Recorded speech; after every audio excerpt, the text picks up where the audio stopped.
Yang melobong serinya melobong. Mau kan Jepang. Cincin moro.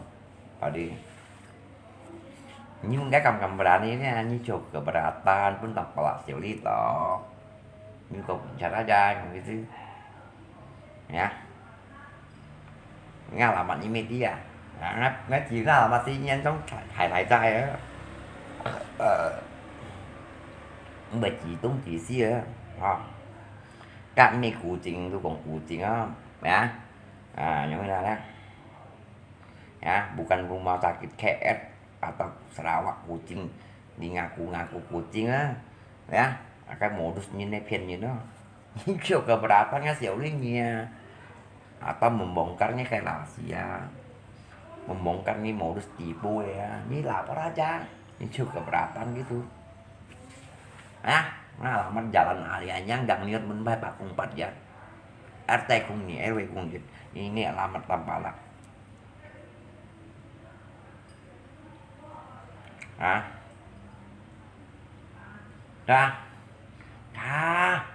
Ayo cái video thanh trả bên juga. Xích bắt bỏ nó tập bảo post cái post mấy kim nha. Kêu chui các bạn. Các tiền cái trả trong đâu kêu phải một tiền như cái tập bảo là thằng chính phong Sợ. Bắt đầu liền dít qua. Bắt đầu $1 đây đó.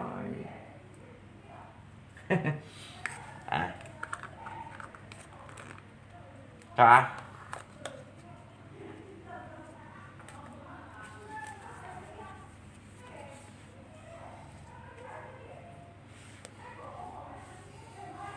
loại pin cầm berani Minimal còn chịu sau cái nhị xếp họ dành hòa thì dòng trên con nhị xếp được nhận bài sắp bài tập bên trung nhìn còn phải đến như một phiền nhé nha bài phiền nha mùa đêm mùa đút đi đâu không còn ở phải mà ở đây nhìn đi phần nhiều cao loại phiền membawa izin như phiền đi đâu ra cụ chuyện KS của Lumpur lah ini mau pian ini kan kayak pian tuh ya ini mau pun si cap masih gue cap ya ni cap aja nah lui con phải chỉ kiểu thiên nhận con miền chân si ngay chỉ ni cap aja ternyata putar vậy hello happy memang mau pun sia cho get cap tanpa lah cia kita penyuka đến những cái gì giúp gì nhà lọ chỗ đây các thằng còn cái chỗ đó ra đi hay cái còn cái bộ gì còn thấy cụ chuyện lại còn bữa nhá chỗ đây chấp bữa nhá loại chấp aja cụ cho biểu hè này ho pun nhân trong những con như bảo quan như loại phim nhà bukan modus atau penipu ada buktinya kemarin kan tanggal 21 itu videonya kan dia upload kita simpan ya kita simpan pada tanggal 21 hari Rabu tahun 2026 bulan Januari. Katanya dia sudah sampai di KL ya, rumah sakit KL. Staturnya kita udah screenshot, udah ambil semua ya. Kalau kamu live bilang saya pencemaran nama baik, silakan. Wajib pergi sana lapor gitu. Wajib 24 jam wajib wajib kok 24 jam ya. Lihat siapa penipu atau modus, apalagi merekam rumah sakit di Mempawah yang baru ya, dijadikan bohong orang. Ini lagi di Malaysia, rumah sakit Malaysia itu adik-adik yang pakai perawat yang pakai kerudung itu lewat, masih bahasa Indonesia loh itu loh. Kenapa kamu mau modus tipu orang itu, bilang kamu sakit dan gimana, minta biaya di publik di Facebook gitu.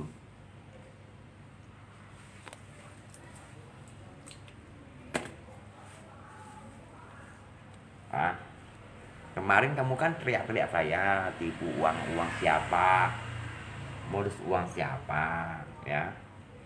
Pak Ipin ya.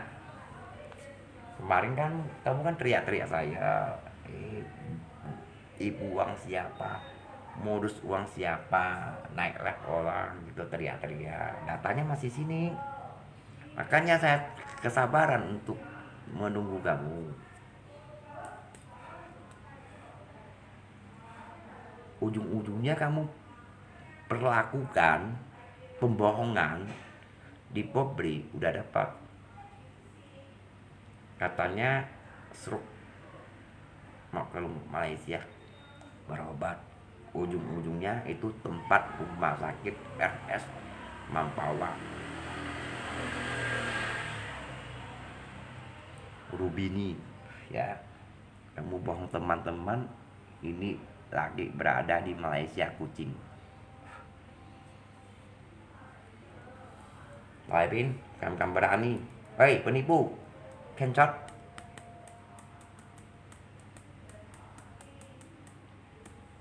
Phiên giật phiên, loại phiên, tỷ bu phiên, trùng phung phiên, cả trùng phung, phiên giật phiên lý suýt, cả bắt phiang, modus cung.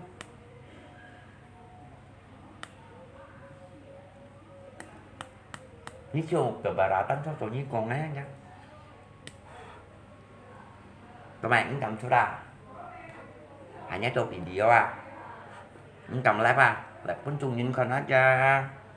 Anh tốt những cái mà bỏ xin cái phụ nhiêu là xin nào mà cái phụ nhiêu tổng như chú ta chẳng nhỉ ai chẳng như đó chẳng như chú đi may dân chẳng như chú đi mày anh tốt những cái tình tình chứ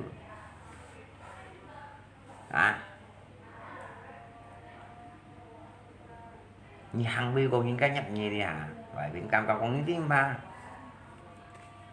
nhí hàng bi có đấy như này nhập nhì để đi còn nhí phiên những phiên kêu mà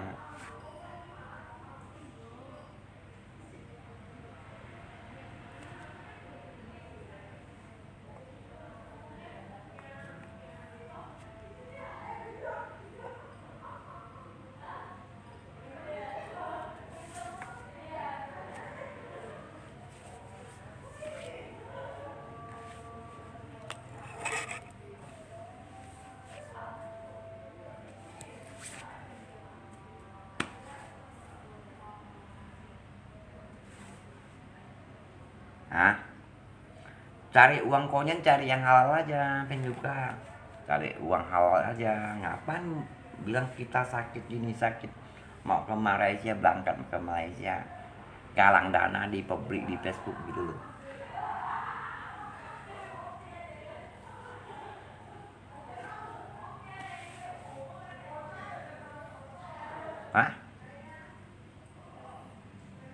cari uang halal aja. Bukannya kemarin udah pamer saya punya toko, punya apa, punya toko HP, punya toko TV, hina-hina saya. Seharusnya jangan jadi pengemis loh, ngemis-ngemis di Facebook loh.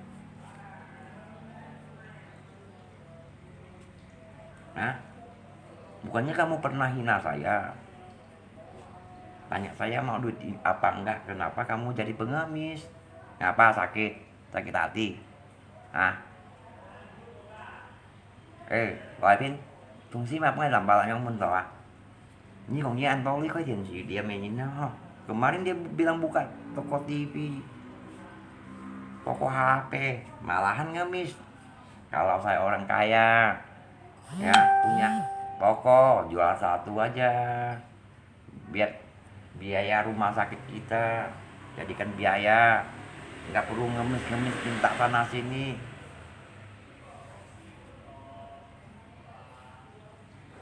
Nggak perlu belaga jual sombong. Như tôi với loại pin nha nhưng bởi cái anh phố xin phụ ru đi cả nhân thọ cả nhân thọ cầm lại đi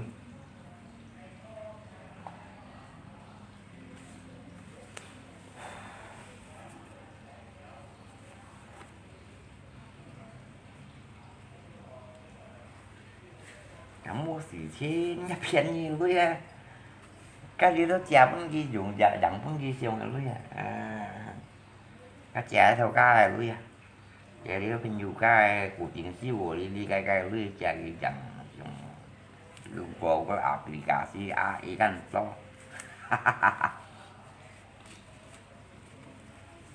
à ngay như post anh tốt mong dùng là loại phim cái như phiền cho đây như này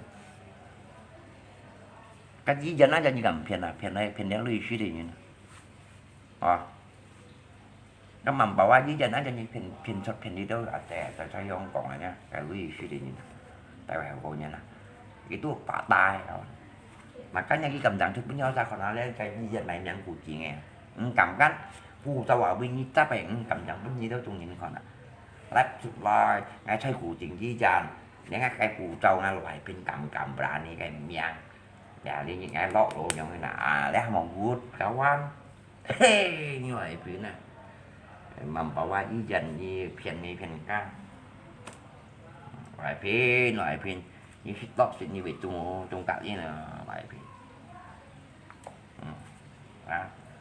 mày si của mày xin xét nó kêu những tòa thì chính chỉ của có lý như xin là cũng rằng như kiến chi bằng độ vô đâu ra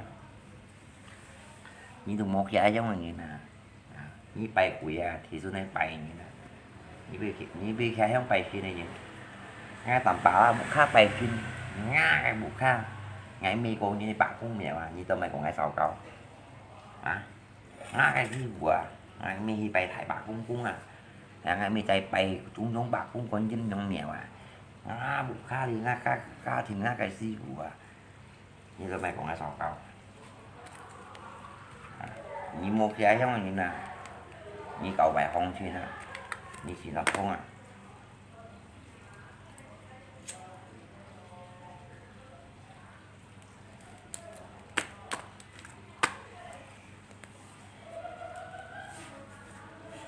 ngay mới to lòng gì như mình tạo hoàng đàm máy ngay đi xích âm kén phổ nè kawan tận nào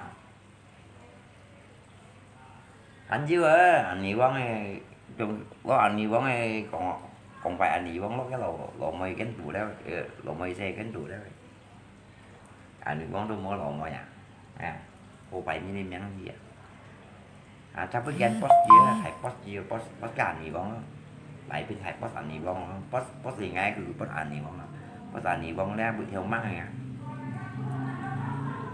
xin edit gì đó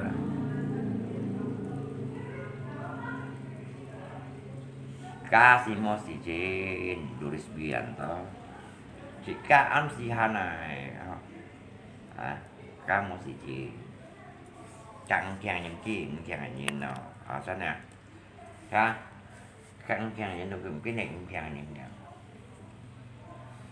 trong mua ghé không như mua bài suy nên như nè cái tả lý chỉ các xe không bài suy nên như nè như tỉnh mau như mày ra nè ngay bay xin bay ngã buộc ngay mình thải bạc cũng thằng bài họ ngay mình của tụt bạc cũng bài ngay trong vấn đề của là chặt anh nhục ra nhưng còn ngay ngã buộc đi bay ngay mình lại đi đến trung giống bạc cũng xong theo còn bạc cũng kéo theo bạc cũng ập má nhọn ra xì muốn nhọn ập má nhọn ba con thầy thì con chi lộ cho mình đi đó thấy thông bài như là giống hai tầm ba là bắt được của là chết ngay cũng là các chân bu trọng trắng nhất bàn này nè một chỗ sát này nè như còn plan thiếu gì không như còn plan thiếu gì đâu bài giờ thì đều chúng giống bạc cũng cột bạc cũng mà nghe dịch bu cái phun bu này chả gì tôi cái lo như còn gì đâu còn như còn plan gì chỗ hãy đến chí cũ nha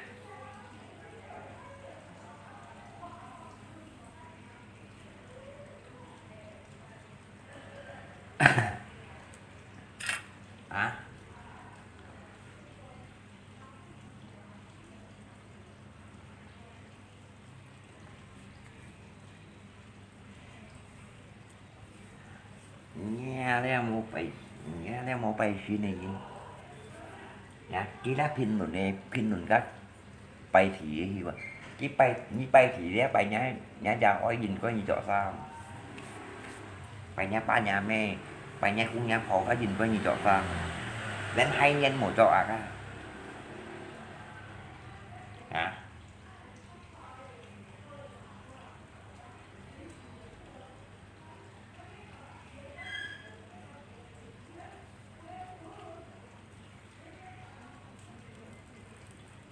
tí na cái cháu thằng thằng bè em nghe thì nó cháu cột dao xong tổ các kiểu dao thì nó xả đập bệnh chụp bịt dao nhá thì xong xong cùng tay tổ dao cái xí thép vẫn đó chịu trong cái chỗ chỗ đó là xí thép vẫn đó chịu hàng lũ tay tổ đó xong cùng tay tổ bắt tổ đó đấy cái thứ một cái tay thật to rồi đấy tay vào cái bùi phim nhân không đầu kiến muốn những giờ họ xả đập bệnh chụp cái đi của chuyện thôi cái to đó nhận mình nó nghe cá xí đẹp vẫn phải đeo không cái tôi mua xin mua quỳ như nào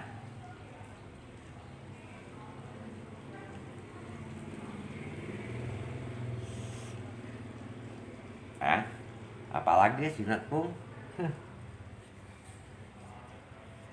kawan đi nhân di động chân không nhị xếp dụ nhân di dịp nhân dân phun sinh ra một kính động chân không nhị xếp bạch nhân ra nhị xếp bạch nhân nhị xếp dụ nhân tao động chân không sống xếp nhân nha nhị con này cái khéo vô tầm bảo là đi nhân phun nhân phun sinh cả nhân phun nhân phun sinh cao xăm nhân này còn gì nữa đúng không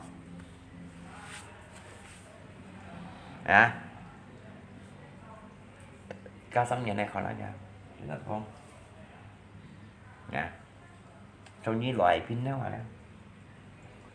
đi nhanh nha các anh không chỉ có aja asa hingga tanpa lah kok ngapain dia khe heo này nè các anh khe heo nè còn ngapain dia phải chưa hèn như cách chân trắng của chuyện này với dành nha tanpa là bụng bệnh như thế ngajak dia sumpah aja muốn các khai cụ chuyện này với dành là phải juga ngay tanpa là bụng bệnh như đó ngay còn tội đi nhanh dòng trên con nhiều xíu điều nhanh còn tội đi dẫn nhất còn tội như đó thêm nhiều ta la nhận xong giờ thì tạ bộ quá tạ gì vào ai còn tội đi nhanh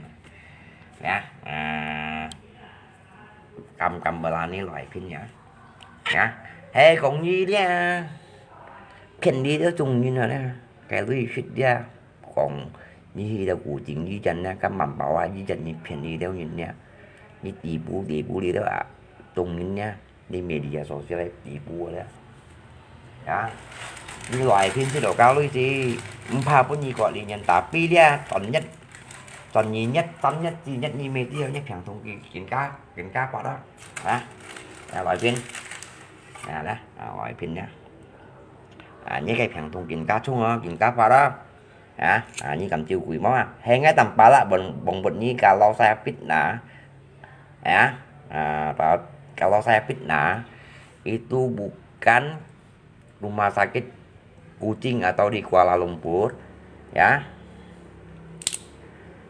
tầm pala mati sekeluarga kita sumpah ayo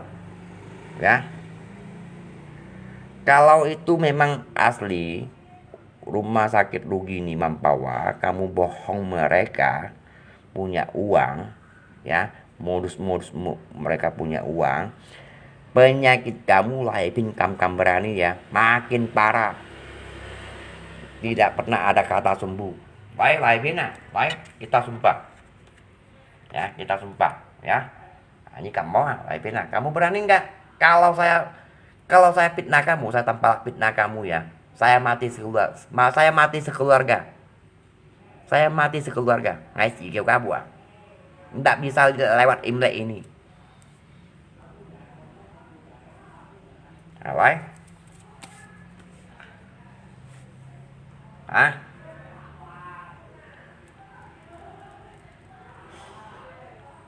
Apalagi ini om cho như lò quỷ nhưng mà to lắm thì nó chỉ bắt chịu xếp như mô khe giống này như tả đi ngày tới sao khe giống này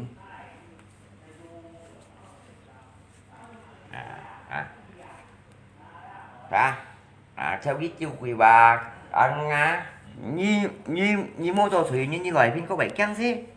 Hay à? Semua pun tungguin kan kalau nggak tampak fitnahnya sih ya ini kan ini sih ya bong bụt sih ya masa như vậy chăng như chăng cho chất định vào mày maling teriak maling gitu ya kamu sendiri maling teriak maling gitu ya jangan-jangan kamu tuh maling teriak maling gitu cá trò tao hẹo còn nhanh neo bỏ đi đó chạy bao phong kia cá trò chim tao hẹo lưới leo trong cái hà nhông nghe nè đi đó chạy về bao phong kia chim tao hẹo lưới leo nhưng kia cái mèo luôn là theo thua cho mỗi tầm ba lắm mới còn kia mèo luôn là theo thua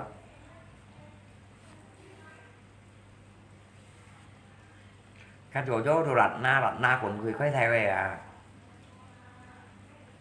cái bỏ đi đâu không còn tế bao phong gì các dịch dọn như đó còn những khoản số hiện chi này chỉ là cũng đó cho chân vô đồ dịch dọn vậy bảo là cái chỉ là cũng có gì ha bé tiền nhau nghe cái nhiều cái đồ tâm tôi cái tán sao xảy ra đây rồi xí vào xảy khen cái một trả lý bay bộ đi hành một lúa xe anh chỉ có đấy thành bỏ anh nhung cái là ta là có kembali ke pabrik juga chú sẽ cái trận bao trận gì như nè chứ mày gini theo giống theo mày kiểu như vậy như nè như thứ con gì mấy ông một khe khi bày trận bao nhiêu dịch ban cái mày tay chết cái bụng của bà luôn bao nhiêu cái là pro thông tin pro cái chỉ thầy pro còn lùng ta thấy mô tung xoay qua chúng chưa tập chưa chú sẽ kẹo hẹn như bao khi có trả bẹt nhưng chỉ có ra bao nhiêu cá lọ phẩm nhé gì chọn loại phía này mà một xài mi cái tem còn cái tem đấy rồi nè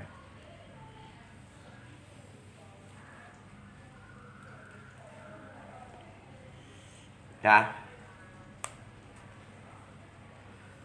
lọ phẩm nhé bao nhiêu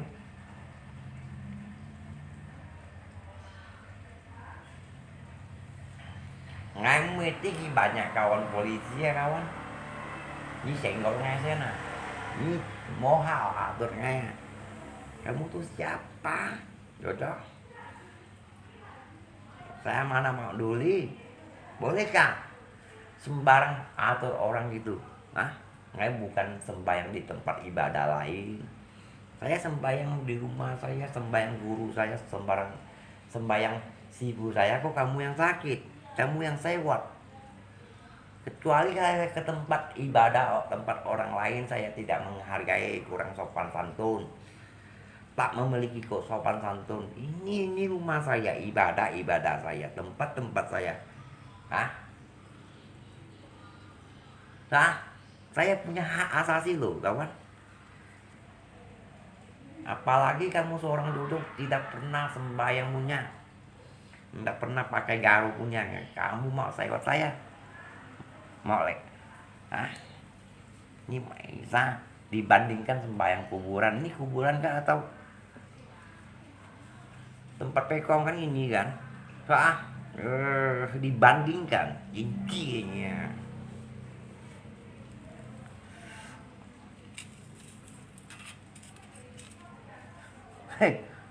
nghe tempat apa yang menunggu juga mỗi phiên như là thầy thấy môn này là quân về quân cá chỗ cho chỉ mình cũng tiếng làm mặt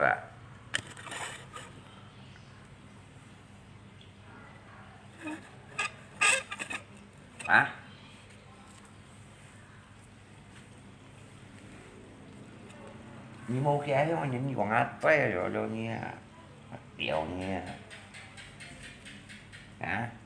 như dịch nhánh đẹp âm môn kia không nhưng còn át Ngày thầy Pak cũng sampai kawan, saya bukan tempat ibadah sembahyang kalau kecuali saya di pasar-pasar, ya sembahyang tempat ibadah yang lain saya tidak pakai baju itu kurang ajar. Saya di rumah saya, Saya mau ngapa itu hak saya lah. Saya punya hak asasi loh. Masing-masing punya kepercayaan. Kok kamu hina saya?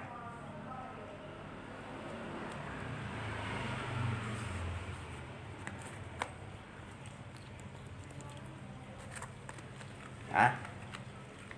Bongkar? Gì bongkar chứ anh? Có như cả mà.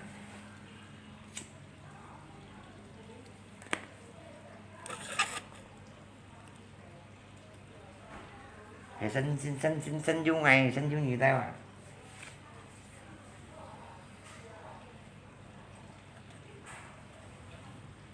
À.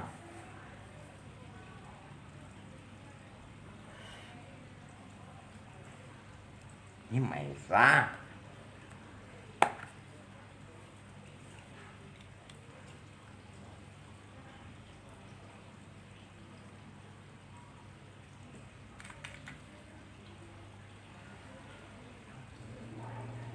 À.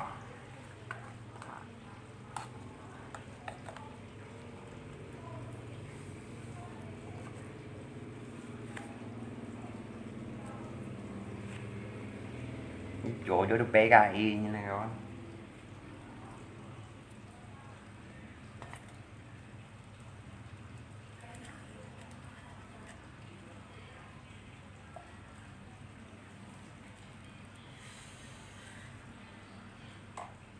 Mong phải thông nhân vẫn khỏi xỉ bà này chứ chỗ chỗ.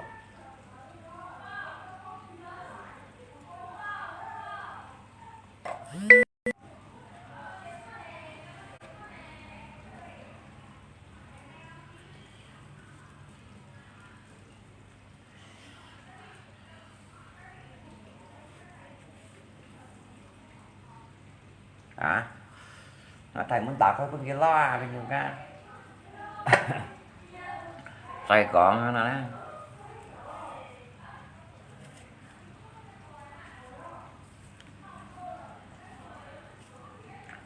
Ngay chắc phải xin bởi vụ khang mua rồi xong bởi cho nó phải xin bởi xin thằng đi và có như thế gì à.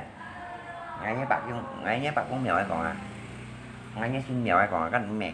Cả. Như xin là cũng cả chỗ đó. Còn á trời. Như cả á trời còn à.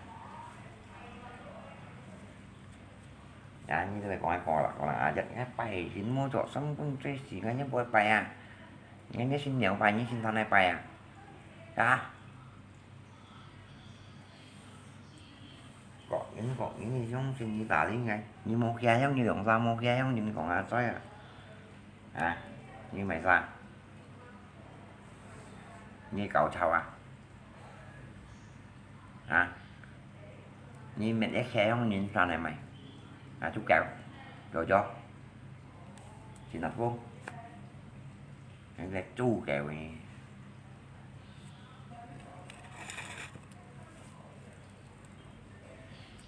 Đó.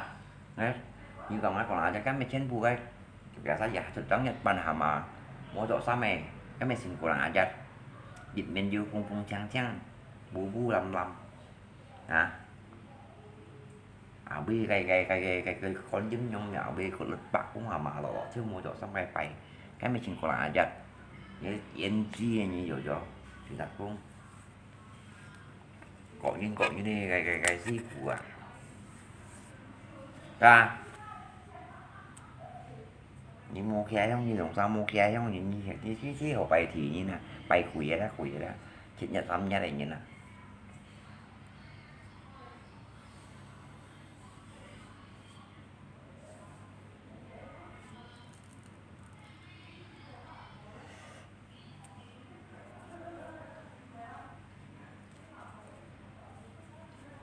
mà là cái loài phiến cái lối dịch chọn trường bọn không sai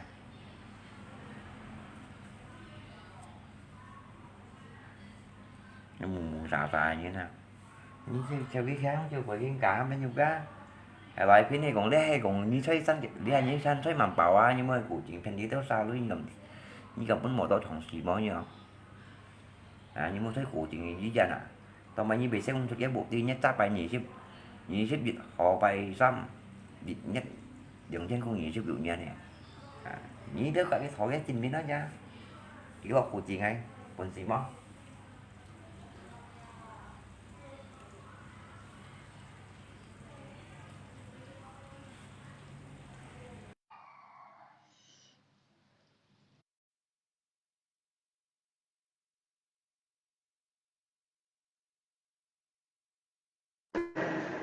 Là cô ơi, là cô, ơi là cô ơi, ơi là cô ơi.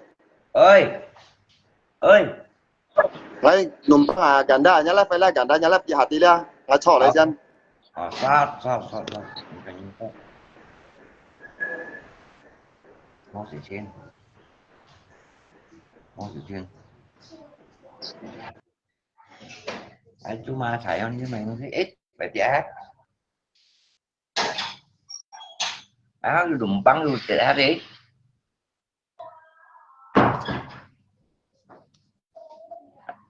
bà cái mèo hao luôn rồi đấy mà con thì nhìn lỗ chỉ bạch chịu chứ nhìn chú ma chạy đó cái vô được chọn này chính cô nhân với tay phải bộ trên cùi giống này nhưng một dành tôi được còn giúp khán vô những lưới đồ bạc kèm không cái gọi thì như việc chọn này cầm cầm ra ní nè chỉ sao đâu ta ta bật phiền đi gai gai ha cha được phần nào vì phần giúp khán vô những này dành đa mang lấy đồ kèm mà được khẩu khẩu shit khẩu ta trùng phu này nè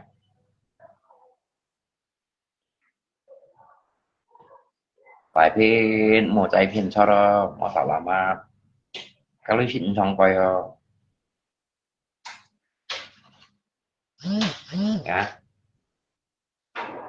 cái cũng những cái sao lạ cá dòng này mà sao lạ cá dòng bật xoay nói tí lại phim bật xoay đâu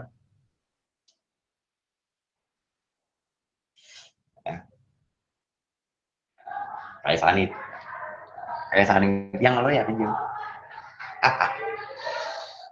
à tôi đi biết chuyện đó à,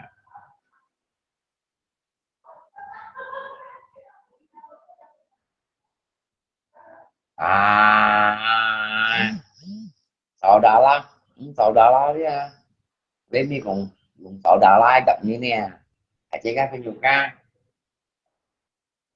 bên đi cùng sợ Đà Lạt gặp như nè lý dư từ cái này tôi apalagi ini jojo met pai pai sini na cái buổi bài chỉ mới thấy bà cũng đang bài ngay dưới là cái hạ sở gì mày sao còn đang bảo hả kalau ya tanpa Kementerian Agama aja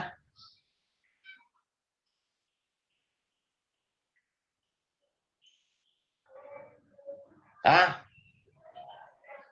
nhi mua khe không như tali ngay đó sao khe không mày chị mày tali ngay khe không mày nhi mua khe không như này jojo thành phố như mày sao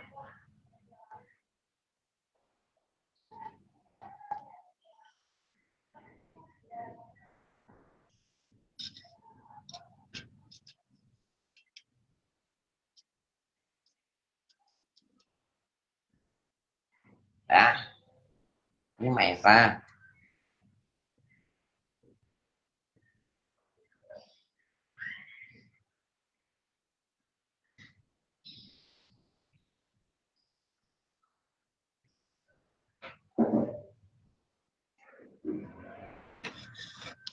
đó bao nhiêu đó ngại mi thầy bà cũng đang lộn cho ngại mi thầy bà cũng đang lộn ngại mi nhá bụi ngay ngá bụi đi bằng tháng một xong không thấy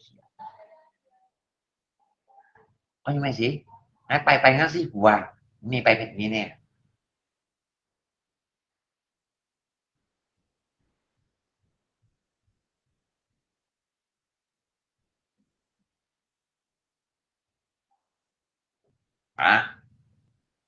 à chỉ cần con bạn nó là con âm cái tụi mì cổ sao nào những cái nó gọi pin mà con gì như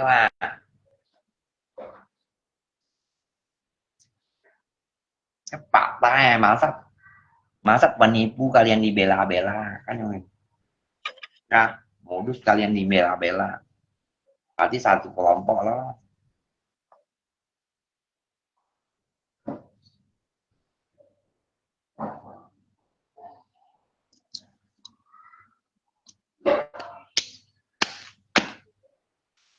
Và dùng những cái giờ này mày à, khen như này quý à, cái giờ này chẳng chẳng không cái cụ chuyện à, kak bikin eksis tuko tulisan Cina Mandarin tidak ada, gimana mau bilang kucing,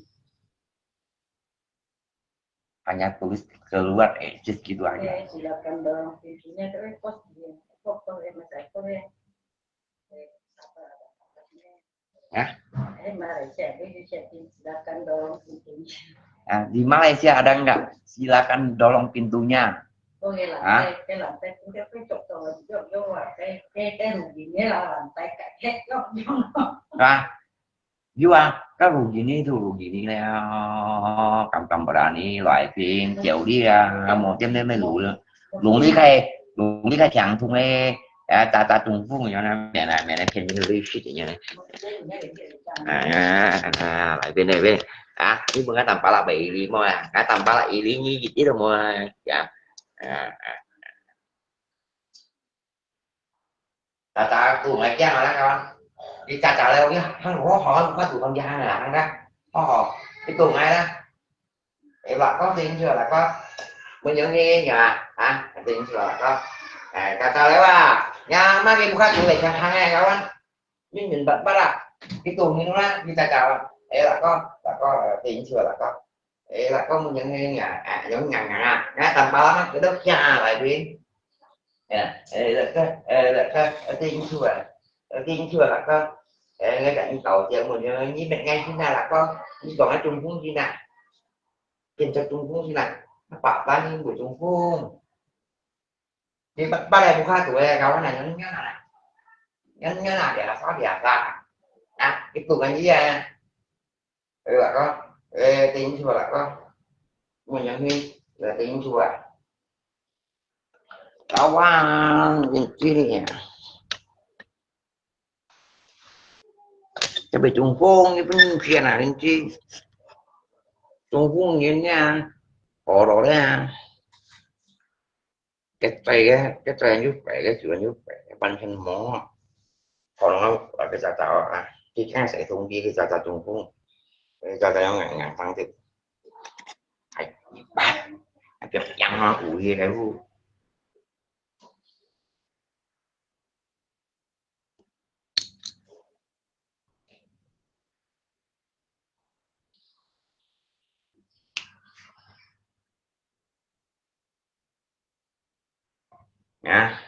trường nhà đến một xíu ra cái miệng mắng bạc ba ra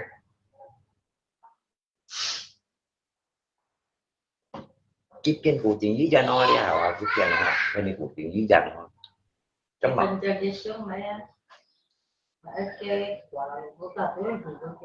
anh gù với chân to kẻ mà bà la ai như có sao thực ra giả cái chuyện nào ai như dòng bao nhiêu post là tắt vô ai cậu anh ai dan beraplikasi AI dia ini dong panjang pasar kilo AI ini sama yang tampala là ta hanyo AI muốn ngắm vậy nhanh lấy mua bên du chè như là lấy bài mày to long xìn nếu chỉ bắt chịu xí bà chè như HP tiệm mày phiền đi đâu chung những còn những phải HP tiệm phải tiền gì tiệm để đảm bảo như vậy nhanh lấy mua muốn bài cái mà mày to long xìn nếu chỉ bắt chịu xí bà như tin trong tôi như bệnh khét suýt ra ngay cộng nha như loại phim khét suýt lô bị ngay tầm bảo là cô gồ khéo muốn HP tiệm mày cái ổ phát vấn nhiên bởi vì ngáp chẳng của tiền và mấy cái phiên chặt đây phiên lưới đây các rủ gini với dân tu cộng của tiền với dân mà bảo qua rủ gini với dân phiên đi của tiền yang champion và video đi online á các bạn ngay stop chia các bạn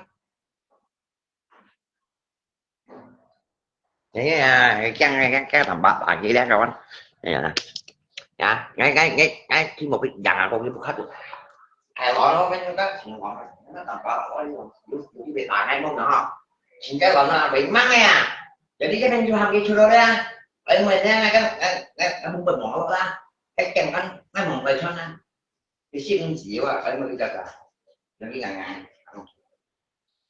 anh em đó à có cái mặn đó à anh em ngàn cũng đó à đi diệt ta còn thứ ra cái còn thứ sọc diệt ta đó anh em ngàn cái sử dụng lại là có nhưng mà là có là họ là có cái bay cái mình được bao ra mình dạng cái không nó con là cái bên bao ra là có bay rồi như khách đâu mang còn thêm ba tè luôn không bữa nhất buộc đi không cái gì bằng trong cái tính mà nhau ngoài bên nhỏ họ nhưng thổ chết tiêu kiểu nhìn đâu như nhà nhau chuyện tùy một nhìn bông nhẹ muốn nhấn mà cái tiếng chùa là có rồi nhớ lời bên đấy pen cho ra chỉ bua cái đấy tụi bề xuân nghe bề bắt đây bố chứ là bề nhớ này bề nhớ tu ngay ta ngàn của tu ngay ta ngàn của ta tu ngay ít đấy mà cái chuyện tạ đấy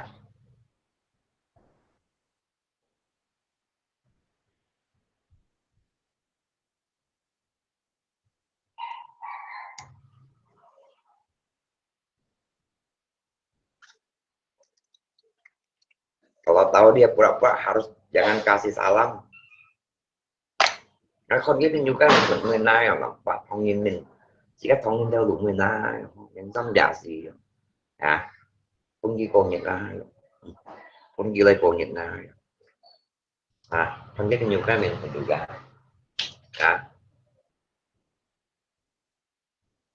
bởi vì các tuần chí mình phụ trợ chút lại không phải mù có là tầm là có một nhóm gần ngoài tại đúng ra em muốn sĩ phụ không trả sĩ phụ tuần chí mình còn nha như loại thì cho tao phải tải nhiều tăng bạn tình tạ bạn thức ta cái đằng một tầm mà sao còn đi thức ta là ngay cả mà còn đi liêm bà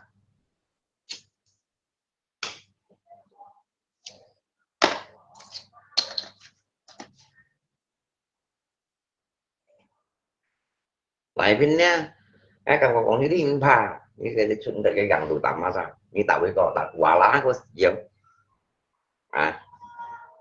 nhưng mà post thì cái ra post ngay cái này cái sao cái gì đó cái lập đi đeo mèo hoa luôn đó cái luôn cái lộ gì phiên sắp sinh nhìn bắt cái cũng chuyên nghiệp bắt ta thì thông nào cũng như việc xả chiếu nha mình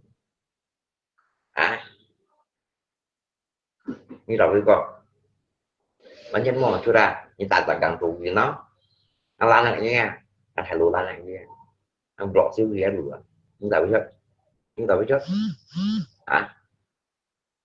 những sự tiếng chính rồi đẹp pet đi này như vậy bên em có bên như một bắt chuông hay gặp như ngày rồi thì còn đi như cái post cái nhà đi cú đen như 2 tháng triệu trong một chiều luôn mà phát chưa những đó cái không còn những tiếng mà phát chưa những đó mỗi những học chiều nha lại biết post ngay bên trong đó mà có phiền tập phiền cả tiếng không và còn bài ngay thì nó đặt cây thuộc theo nữa thì nó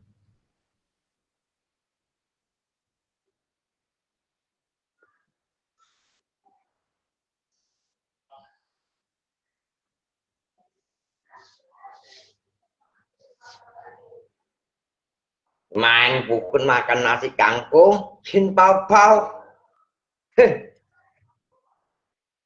như sao đó mới punya tạo một còn nghĩ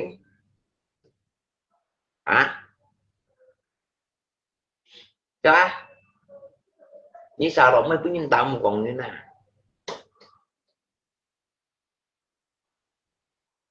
những cái tạ rồi nhưng phải đi đâu phải như lời cái nào biết chẳng không ai nhất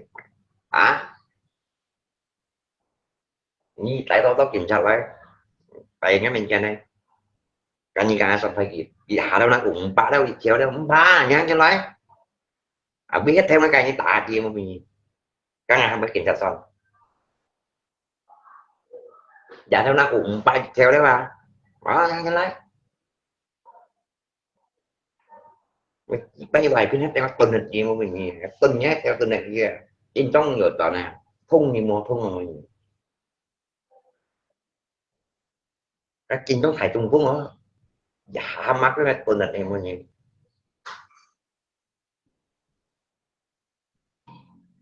shit nhiều shit nó nhiều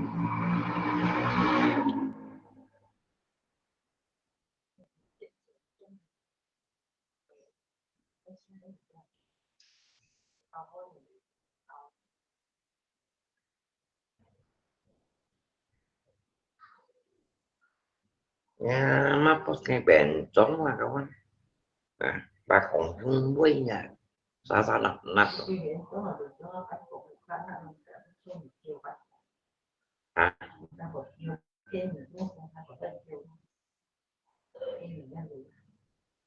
à ngoài bên một cái này piano nhớ lo của có bài chịu đấy xin buổi tối xin đến đến tiền như nào luôn nhớ là hôm mình chỉ đất sủi ỏi luôn à anh bao chị nghe thọ chân chào à mình chỉ đất chị ỏi luôn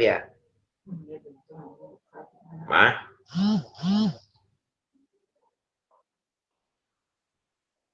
một đám piano anh bao chị rồi thọ chào à anh bông còn với đấy người ta lại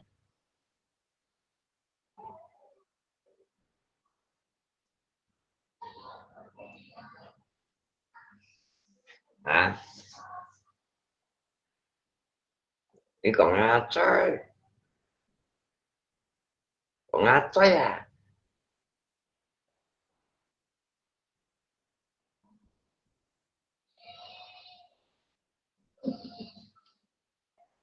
Vâng, kêu mày trước thì nhiều người rồi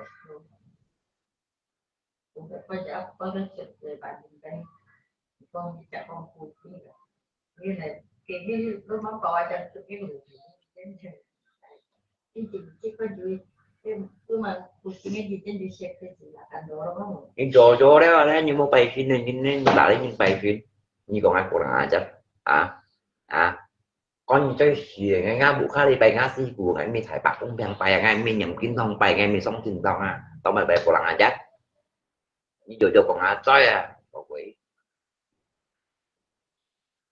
à như còn ai chơi à có quỷ à như chỗ lộc quỷ còn ai chơi à những nhiều cảnh những con chơi mò như nè à ngay buộc khác bài ngã xin tao ngay mình cho đi bài phép ra như này si của ngày mình vô ca bài à ngay bài của là chắc kan ngapain milik sendiri hak-hak saya sendiri saya bukan tempat ibadah orang lain rumah saya loh itu hak saya mau mengisap rokok di sini saya mau nunggang nungging itu hak saya kamu Jojo itu siapa ah nggak pernah pegang garu mau urusin masalah orang lain bodoh kau ah, Kementerian Agama aja mau lalang ya nyata kah Kementerian Agama aja tidak melalang saya. Kamu Jojo itu siapa?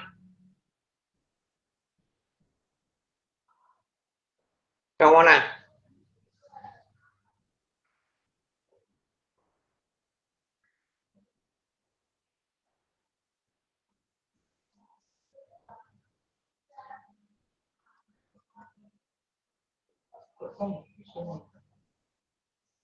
Như cả ngắt đấy, còn rồi có như cả những con vẽ mô đồ sống siêu hình như này.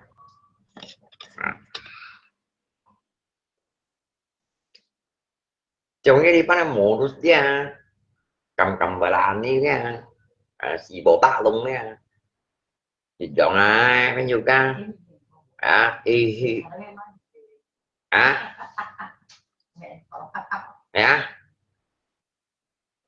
một dàn to đó dịch chọn cái nhiều ca trên mua dịch chọn cái con bệnh luôn. Lại chết rồi đó cái bỏ đi đâu ngoài cái những bao bao như nào đi cũng mua những bao cũng nhiều cho như lẽ ban họ vậy như nào đi đi đụng hạ cái đụng hạ như nào đi ban họ vậy ví dụ chỗ đấy ban họ vậy như nào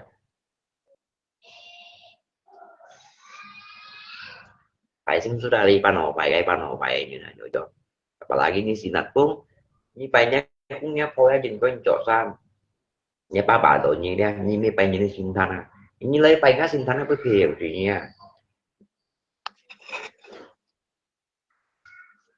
Câu bay vậy nè.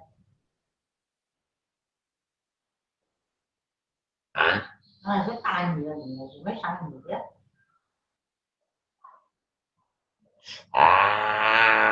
các aplikasi cewek kan juga ini jamaah tidak aplikasi cewek ini jamaah tidak lại bên ayo anh sẽ còn phải ini jamaah tidak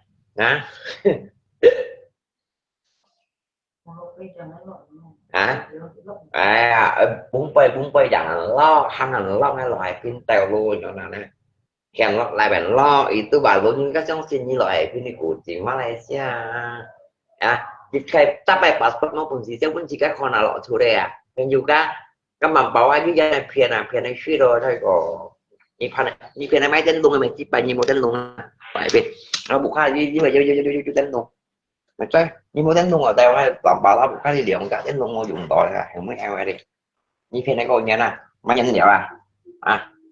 vậy đây mà chỉ bài chơi còn cái dùng cái này như lại pian này máy tính luôn làm còn hết trời nè lượng trả là xăm chi trả bạn mi lượng trả cao ăn tôi trả lý trả trả lý ra muốn dùng tội em anh ra lại bên một bên cụ chỉ chi ba mà bảo quá chứ ê trên juga từ mà bảo quá chứ dành ra cái thu theo cái lý sở dẻo cao mà cái tân theo nè có nhìn tòa chỉ là cảnh đồ rong đấy rồi đó trên juga Just silakan dorong ya. Wah.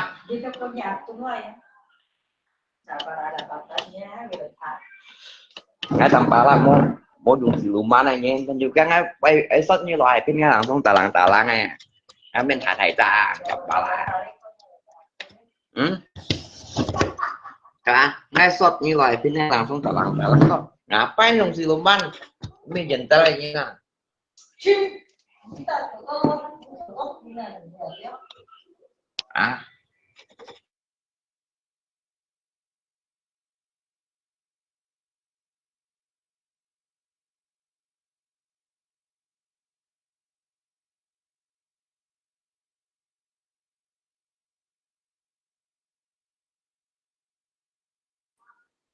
nghe sắp nhân làng ta lá tầm ba lắm còn siluman ngapain nghe còn siluman sắp nhân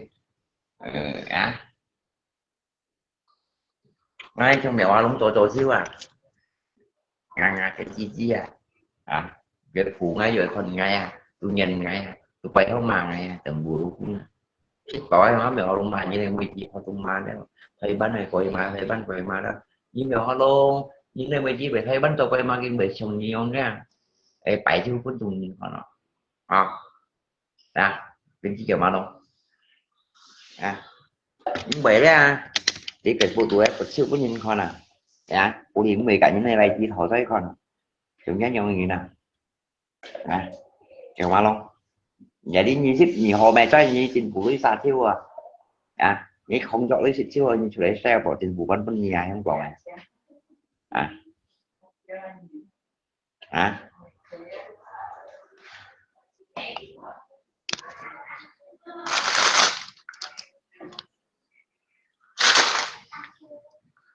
kẹo ma luôn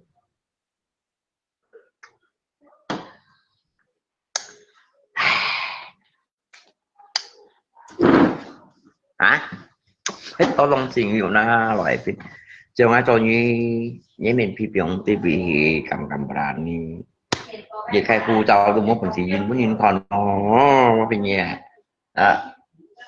cái một dạng tối đó dịch động bên dùng cái lô dịch động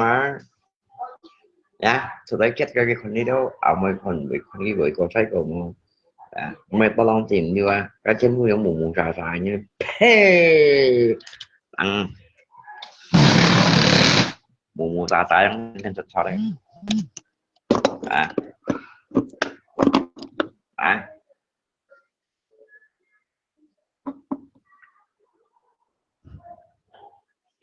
chị này bộ đó Ya, emangnya Cine pernah minta makan sama kamu? Ah, kamu tahu bodoh kenapa kamu masih mau lihat? Ah, yang lihat saya itu kamu yang lebih bodoh. Ah, yeah, shit còn cô cháu. Nhiệt thì ngay vô đến chia nhưng còn ngay Cine bodoh. Kamu lebih bodoh lagi kalau kamu pintar, ya. Enggak nonton live ini. Kuota kamu langsung telepon ke orang tua kamu aja. Buat anak kamu sekolah aja. Kamu lebih bodoh dari saya. Kamu udah tahu saya bodoh, kenapa kamu masih lihat? Bodoh kau. Ini bodoh, ini bodoh. Ah,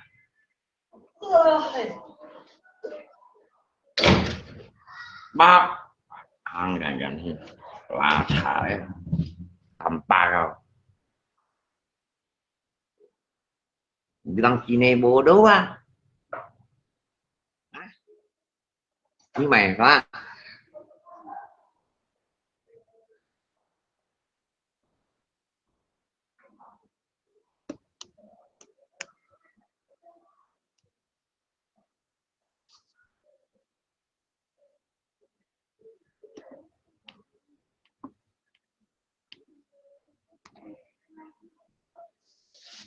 Hả?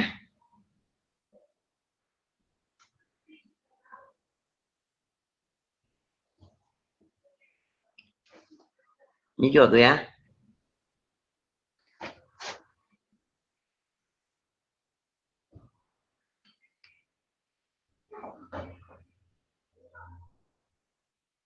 Nhưng mà ra như thế này. Cái gì à? Cái gì đó cũng mà loại đó. Hả? Sini bodoh ah. Nyapanya mimi thông như nè. Chính khi. Hả? Ngay. Ngay kéo.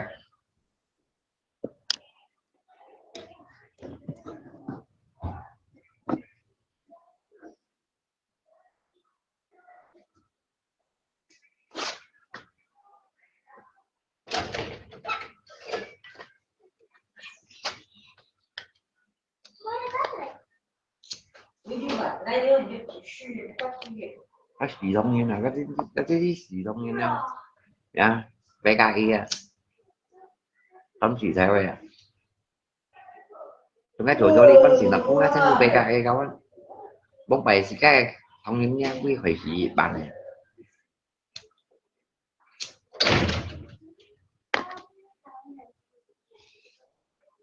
Xí chỗ này nha.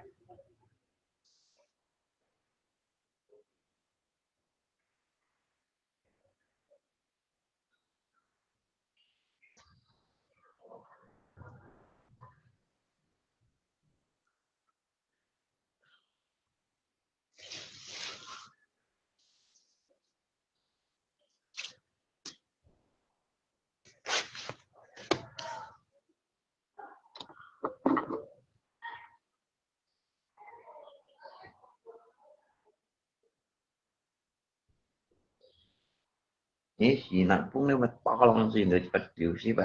Như chỗ đó là tả lý nhìn trai không à. Cái bút khác chứ như vậy mà em ăn cái tầm bà lại đây phải bảo cũng dân nhầm kín tông. Kinh phong phút tông. Mỗi chỗ sao mà cái đúng gì. À. Ê à.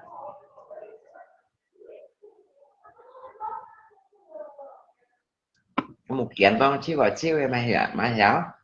Kawan, soalnya di bawah kan sentuh, kawan apalagi yang sendiri ambil cutin si dan dia luha mungkin tau kan bọc ghé luha bọc hại tới à đồng các sắm đặt các cái mô phần season sụt loài phải nhiều kan à chỉ cả đấy bà mày to lòng gì nhiều cepat chịu sih bà apalagi sendiri itu budang kok ame Asia sehat hay nhỏ mungkin tau nó cái hiểu sân mà cái Suruh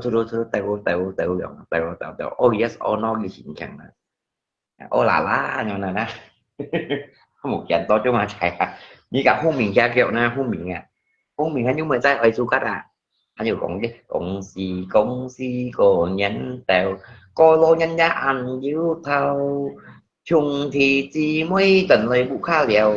Thế cả bụng khá liều ali chết bò. Chung thì chỉ mới một trong phải nào. Jikalau nhìn thấy cả Ali liao nạc to cung bao chính chính ăn yêu thảo nhỏ này trong các hung miệng nó năng ăn bị có khen một dàn to như các trên hung miệng đó kẻ chỗ chẳng hạn à Seo thầy chính chức pen yoga chỉ các cô nhận một trong số nào như nào đó như các hung miệng chẳng chỗ à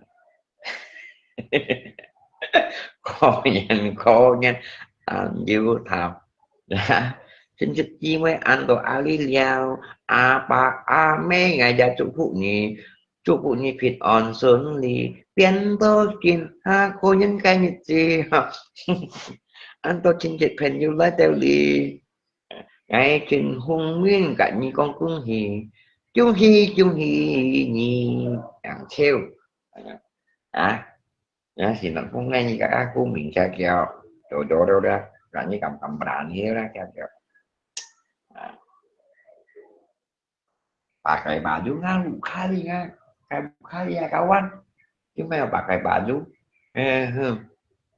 Starmon kalau như mà đang đập balak di đập pakai baju lên kan bule-bule datang ke Bali Indonesia semuanya rapi aja mau pakai BH tampaknya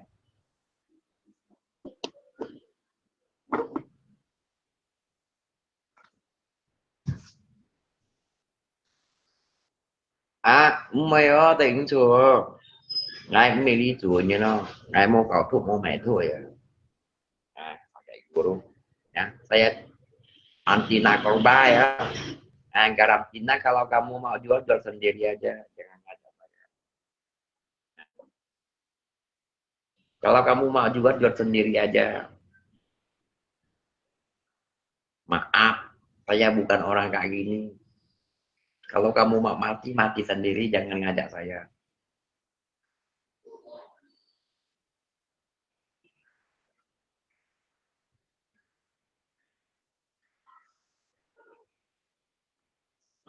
Giật gà làm Cina mà.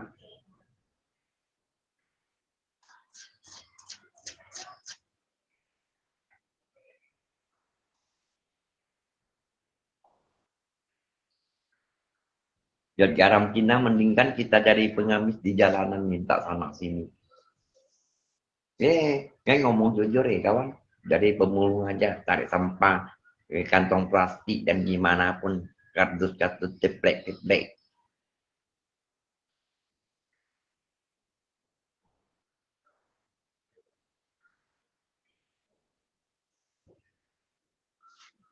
Chỉ về con salahnya nó gọi salahnya. Nah, kamu bisa nilai salah orang. Thì vào tập bảo là kaleng ini thuốc thì mày thuốc thì đi với nhau nhưng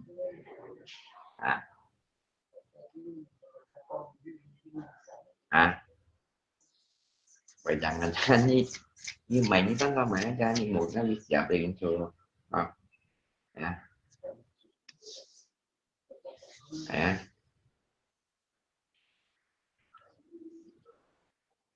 như giờ những cái thằng trả ra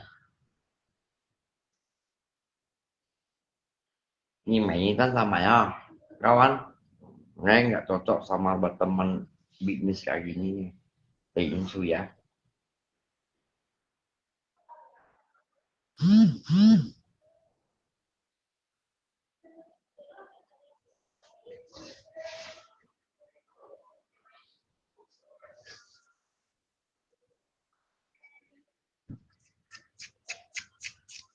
sebenarnya cái thuốc phiện kan chung cạnh nhân tròi các ngoài cạnh nhân tròi hội nghị đó mình ngoài cạnh nhân cái hội nghị đó mình nào nè chỉ cái gia thông như thật pun to leo hạt cá nhân nha thật pun to rồi thật pun to leo jadi thật pun to leo ra vì ra thực chứ là cá nhân là vì chứ jadi bingung cái về đó phụ phiện nha cái sọt chỉ cái như này nè theo cái tà tân tạng nó thì cái nhân nóเป็นđạo vì chứ tận chứ chỉ cái thông như này pun to leo jadi bingung vậy như em mấy cái chỗ đó phụ phiện này cũng như đâu nổ gì vậy mình như đâu nổ gì vậy mình như đâu sang nhiều đồ mày mình xin này chuyện mình như đâu sang nhìn trong thì Không sao đâu. Đó.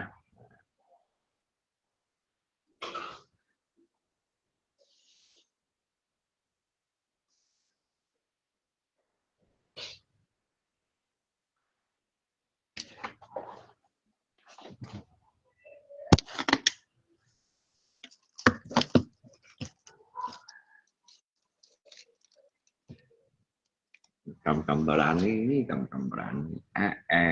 Ni bạn chân chi nhớ video edit lại. Mga tampala banyan din mo. Bật gọi cái chuyện này không? Một con gì bà chịu chứ.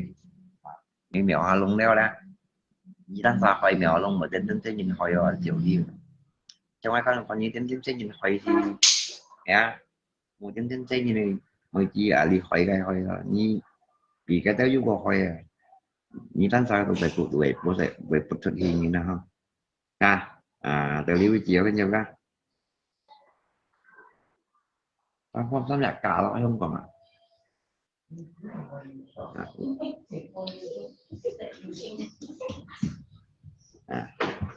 Có tổ chức gì đâu.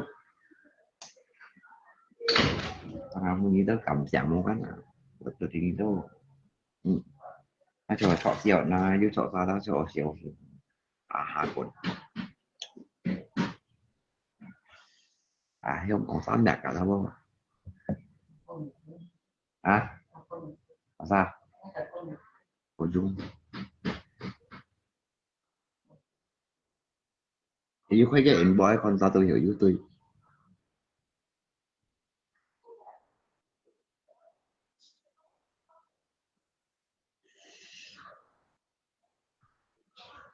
Ví dụ chỗ là dân chi ra ngoài xoay đều một cái không phải chuyện gì nha. Như một xử lý như nào. Một đi ngay tầm ba bài xin ngã bụi không? Cái chinh phụ được con ngã bên phần này là một chỗ sao mày? Chinh phụ con ngã bên tầm ba lá bên phần này bộ xanh hả rồi. Những cái gì bộ không một chỗ sao mày nhìn đó còn gì? Như đó là sao nè? Như chim như cầu bù cả nè. Nếu vậy như nè, họ đang đi chị à.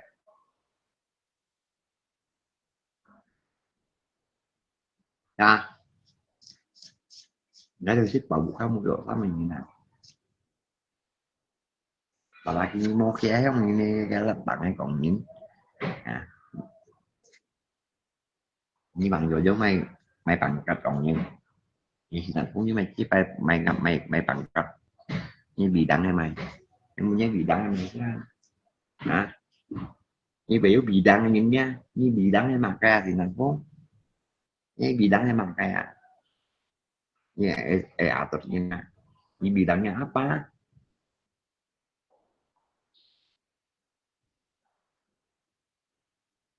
hả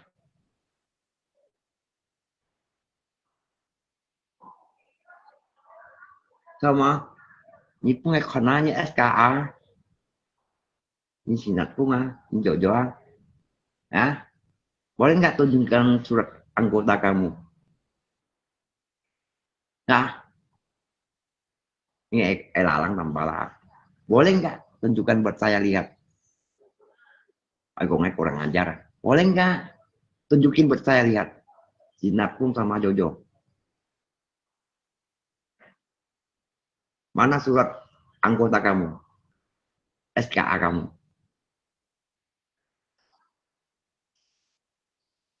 bodoh kau một cái kritik như ra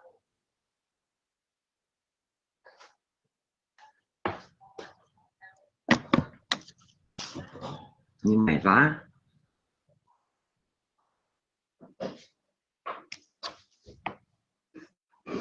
kita mau sembahyang di rumah saya tak pakai baju Tuhan saya kenapa kamu yang sakit kecuali saya ke tempat lain tempat ibadah lain di pasar dan di mana kalau saya tidak pakai baju itu kurang ajar ya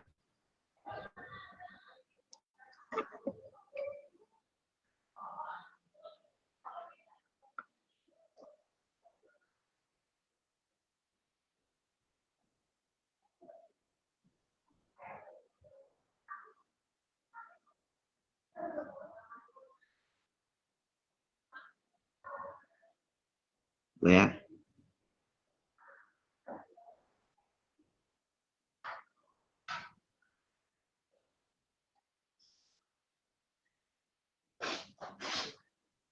Tôi đi biết giữa bao nhiêu.